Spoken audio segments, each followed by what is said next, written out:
Mga pwesto sa Iloilo Central Market na sugudan na nga i-demolish. Mga temporary stalls nga pagkasayluhan na handa na.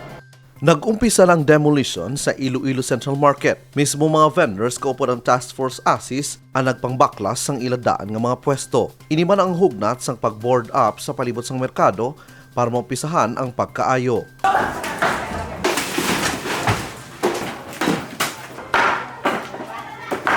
Una diri, nagpatawag sang consultative meeting ang Local Economic Enterprise Office o kon LEEO sa mga vendors para istoryahan ang update sang ginatukod nga temporary stalls.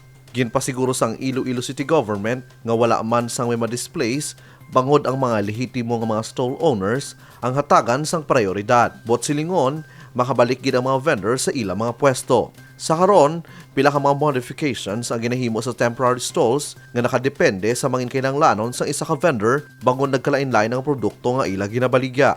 Ang temporary stalls ang nahamtang sa gwa lang sang Iloilo Terminal kag Central Market para hindi na maglayo pa ang sayluhan sa mga vendors. Ginapasiguro sang LEO nga mabako ng disenyo sang temporary stalls para mangin organisado ang pagplastar sa mga vendors sa tion nga sila ang makasaylo. Ang ini nga proyekto sa ilalim sang PPP o kon Private-Public Partnership ang nagatuyo ang hatagan sang ligwa ang pagpatukod sang moderno nga merkado. Suno kay Mayor Jay Treñas, daan kagubaon na ang porsyon sang daan nga mga stalls, gana importante nga ini ang mailisan. Sa pagatukoron nga moderno nga mga merkado, prioridad ang katinlo sa mga pwesto kag mga produkto. May waste management facility kag mayara sang solid waste segregation system.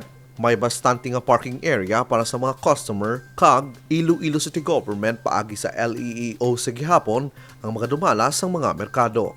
Kevin Patrick Kasipe para sa Level Up Patrol.